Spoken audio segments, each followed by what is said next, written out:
And that, in our minds, corresponds so far to the production of at most two items. If we just left it like this, though, then it's a bit of a problem because there's no real relationship between these y variables and the x variables.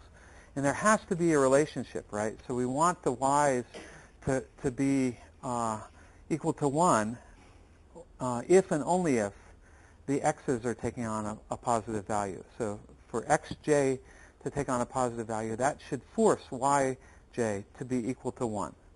Okay, if we leave them disconnected, then we can set the y's to whatever value we want. We can make them all zeros or something like that and not trouble the x's about it. But we want there to be a relationship between the two so that when we crank up a particular x value from 0 to something positive, it makes a y value turn, the corresponding y value turn positive. So the way that we can do this is to add the constraints that are along the bottom.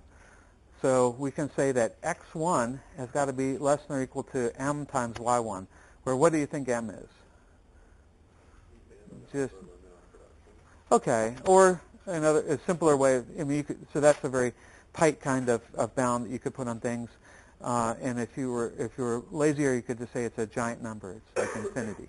Okay, it's guaranteed to be an upper bound on. If you made it like whatever they were, like 7, 9. Sure, you could do that. Eliminate the other constraint that you had. Let's see. Yes, you could. Yes, you could. Yes, you could. That's right. So if we, so let's go back and see what the upper limit on x1 is. X1 is 7, for instance, right? And we have a constraint, x1 is less than or equal to 7. If we had the constraint, if we had, instead of using a big M here, if we use the constraint x1 is less than or equal to 7 times y1, since y1 is binary, it's either 0 or 1, that limits x1 to a maximum value of 7. Does everyone get that? Is that okay? So we could eliminate those previous constraints if we wanted.